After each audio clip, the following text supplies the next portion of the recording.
بسم اللہ الرحمن الرحیم۔ دیکھیں جی، اس وقت جو پاکستان میں صورتحال ہے، اشیاء خوردنوش کی قیمتیں آسمان تک پہنچ چکی ہیں۔ اس کے ساتھ ساتھ بجلی کی قیمتوں میں جو بے تحاشا اضافہ اور گیس کی قیمتوں میں بے تحاشا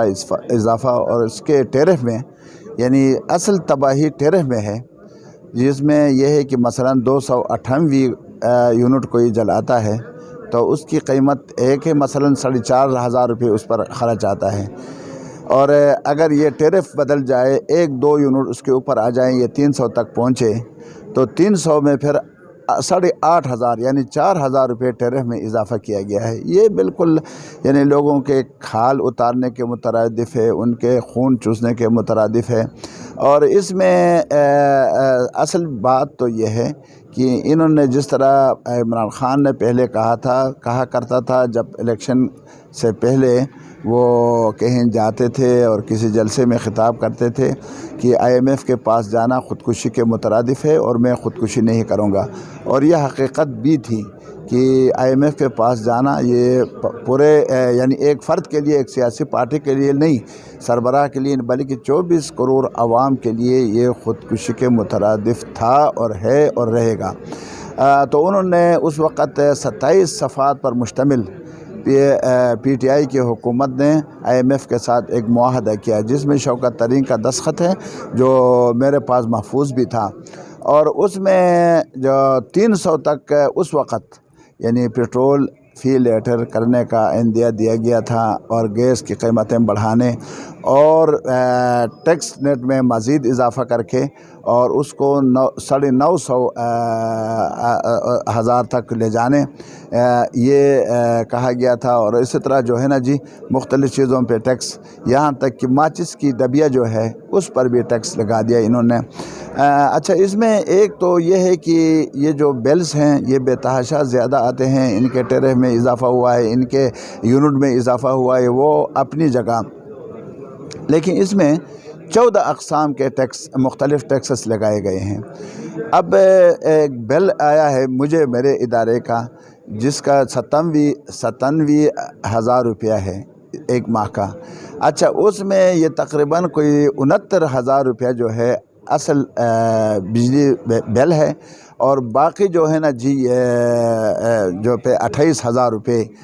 یہ جو ہیں صرف ٹیکسز ہیں، ان میں 14,000 روپے صرف سیل ٹیکس ہے۔ اور یہ اس طرح ہر ایک فرد پر، ہر ایک بندے پر لگاتے ہیں۔ جس بندے کا 20,000 کی تنخواہ ہے، اگر ان کو 10,000 بجلی کا بل آ جائے، 5,000 سوئی گیس کا بل آ جائے، 15,000 روپے یہ یوٹیلٹی 2 بلوں میں ادا کرے، باقی یہ 5,000 سے کیا کھائے گا، کیا پیے گا، کرائے کے مکان میں کیسے رہے گا، اور پھر اپنے بچوں کو کیا کھلائے گا، ان کو صحت کی سہولیات کیسے دے گا، اور تعلیم کی سہولیات ان کو کیسے فراہم کرے گا۔ تو اس کا مطلب یہ ہے کہ غریب کو ختم کیا جا رہا ہے، غریب کو تباہی کے دہانے پر پہنچا دیا گیا ہے، لوگوں کو خودکشیوں پر مجبور کیا جا رہا ہے۔ اس وقت صورتحال یہ ہے کہ لوگ ذہنی مریض بن گئے ہیں،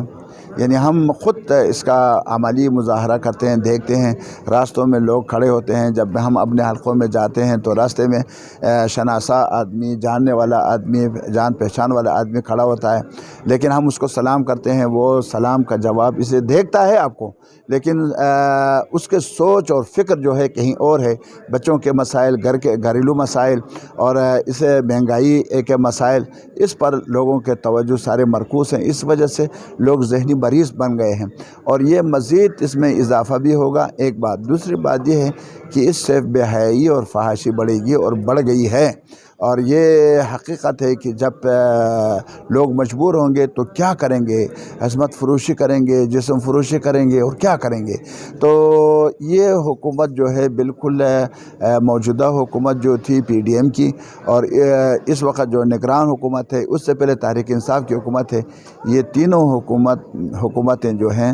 تاریخ کی بدترین ناکام ترین حکومتیں ہیں، اور ان کے دور میں یہ خیر کا توقع رہنا، غریب کو ریلیف پہنچانا یہ دور کی بات ہے۔ اس کی وجہ یہ کہ سارے اختیارات انہوں نے IMF کو دیے ہیں، اور IMF جانے اب ان کا کام جانے، اور یہ لوگ جو ہیں صرف ایک کلرک کے حیثیت سے کام کر رہے ہیں، چاہے موجودہ وزیر اعظم ہو، چاہے اس سے پہلے ہمارے شہباز شریف صاحب تھے، اور چاہے اس سے پہلے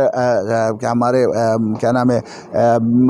مدینہ کی اسلامی ریاست کا داعی عمران خان صاحب تھے۔ یہ سب جو ہیں IMF کے غلام ہیں، اور IMF کے لیے انہوں نے قوانین سازی کی ہیں، اور یہ موجودہ حکومت کو بھی یہ جو اختیارات مالی اختیارات دیے ہیں، یہ پچھلی حکومت نے PDM کی حکومت نے قانون سازی کے ذریعے سے ان کو دیے ہیں۔ مطلب یہ ہے کہ وہ پہلے سے مجبور تھے، ان کو پتہ تھا کہ یہ حکومت جو ہے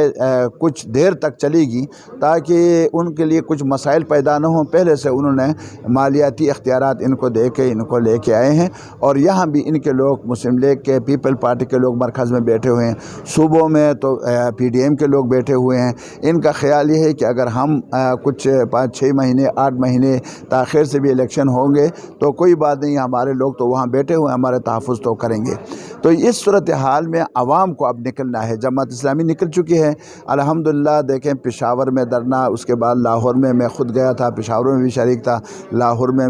وہاں گیا تھا، اور کل سے جو ہے کوئٹہ میں ہے، اور 6 تاریخ کو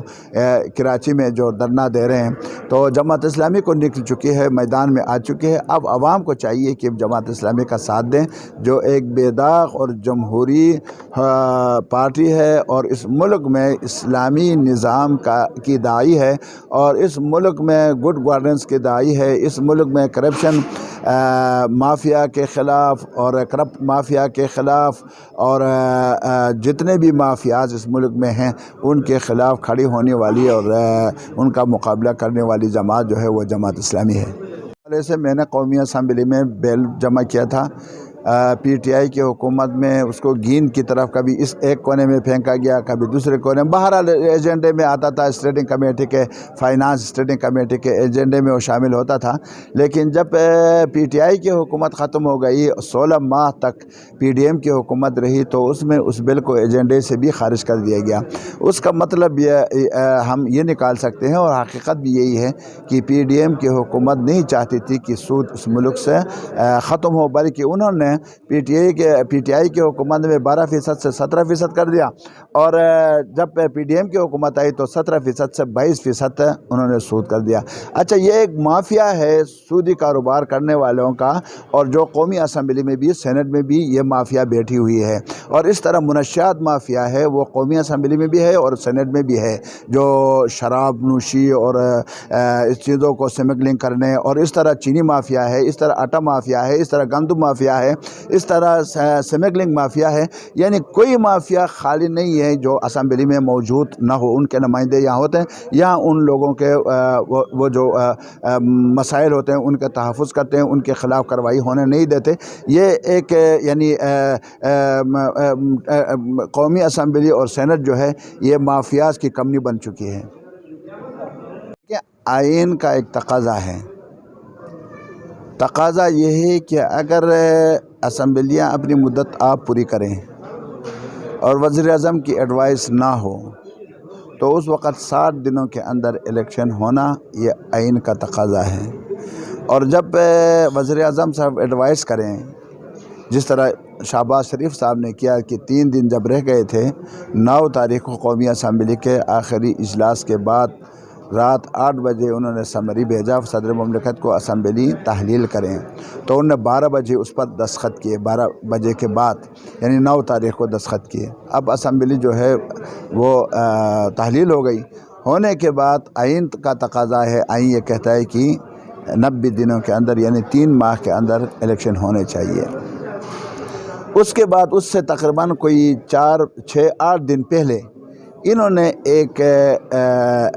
یعنی آئینی ایک نکتہ انہوں نے اس میں ڈال دیا۔ وہ آئینی نکتہ یہ تھا کہ آئین میں یہ لکھا گیا ہے کہ جب مردم شماری ہو اور حکومت اس کو نوٹیفائی کرے، نوٹیفائی کرنے کے 4 مہینے کے اندر اندر حلقہ بندیاں ہونی چاہیے۔ یہ بھی آئینی ایک تقاضا ہے۔ تو انہوں نے 1 سال پہلے ڈیجیٹل مردم شماری انہوں نے کیے تھے، اور اس پر کراچی والوں کے بھی تحفظات ہیں، خیبر پختونخوا والوں کے بھی تحفظات ہیں، اور دیگر بعض علاقوں کے بھی تحفظات ہیں۔ اس تحفظات کو مد نظر رکھنے کے نہ رکھتے ہوئے انہوں نے یعنی جاتے جاتے انہوں نے اس کو نوٹیفائی کر دیا، اور اس میں ان لوگوں کو شامل کر دیا خیبر پختونخوا کے نگران حکومت کے وزیر اعلیٰ کو، پنجاب حکومت کے نگران وزیر اعلیٰ کو، جن کو یہ حق نہیں پہنچتا کہ وہ اس طرح کے فیصلوں میں شریک ہوں اور فیصلے ملک کے لیے کریں۔ تو انہوں نے اس وقت اس کو نوٹیفائی کرنے کے بعد الیکشن کمیشن کے ہاتھ میں ایک بہانہ آ گیا، اور وہ بہانہ یہ تھا کہ اب چونکہ ڈیجیٹل مردم شماری نوٹیفائی ہو گئی ہے اور یہ آئین کا تقاضا ہے کہ 4 ماہ کے اندر اس کی حلقہ بندیاں ہونی چاہیے، اس کے بعد الیکشن کا اعلان ہونا چاہیے، تو اس بہانے اصل میں یہ پہلے سے باقاعدہ ایک بنایا منصوبہ ہے کہ اسمبلی کو 2023 میں بالکل نہیں ہونا ہے، الیکشن نہیں ہونا، اور 2024 میں بھی آپ دیکھیں گے یہ جنوری کہتے ہیں، میرا نہیں خیال کہ جنوری میں یہ الیکشن کر سکیں گے۔ جماعت اسلامی کے امیر راج الحق صاحب جی ہاں، تو اس میں بالکل واضح ہمارا رائے ہے، بلکہ ہم سپریم کورٹ گئے ہیں۔ میں چونکہ عمرے میں تھا تو مجھے انہوں نے کہا کہ آپ کہاں ہیں، تو میں نے کہا میں عمرے میں ہوں، تو اس وقت وہ جو پٹیشن ہے اس پر مجھ سے بھی دستخط لینا تھا، لیکن چونکہ میں موجود نہیں تھا تو اس میں لیاقت بلوچ صاحب نے دستخط کر کے دیے ہیں کہ آئین کے مطابق الیکشن ہونا چاہیے۔ تو جماعت اسلامی کا موقف ہے موجودہ جو نگران سیٹ اپ ہے اور یہ اور جو عسکری قیادت ہے، اس کے درمیان میں جو تضاد جا رہا ہے، یہ درست ہے؟ کوئی تضاد نہیں ہے، موجودہ وزیر اعظم کس کے کہنے پہ آیا ہے وہ سب کو معلوم ہے۔